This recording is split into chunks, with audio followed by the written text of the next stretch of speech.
la forme des lettres, ni le nom des lettres, ni la phonétique des lettres ne viennent du cerveau d'un Européen.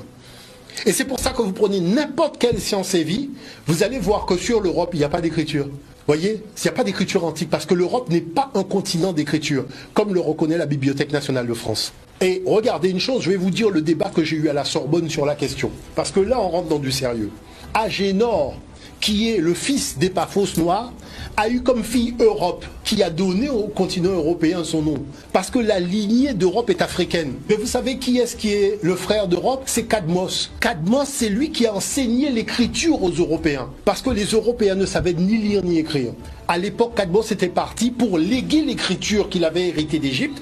Et lorsqu'il part donc pour transmettre le savoir de l'écriture en Europe, les Grecs même reconnaissent que c'est pas aux Européens qui venaient d'arriver qu'il est venu enseigner ça. Il était venu enseigner ça au Pélage. C'est pour ça que les Grecs appellent l'écriture les lettres pélagiques.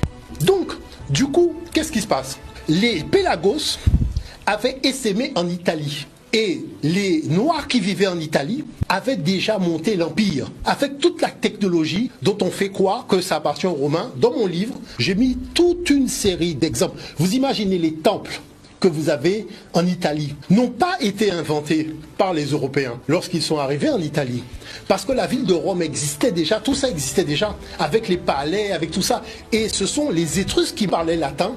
C'est-à-dire que quand on vous parle de ce peuple-là qui a inventé le latin, vous avez des gens, ils ont l'impression qu'ils ont quitté le monde nègre pour évoluer vers le monde blanc, alors que des gens qui sont au Congo et qui parlent Kikongo, Chiluba, quand ils apprennent aux jeunes dans les facultés européennes à parler le latin, qu'est-ce qu'ils découvrent? En fait, ils parlent Kikongo.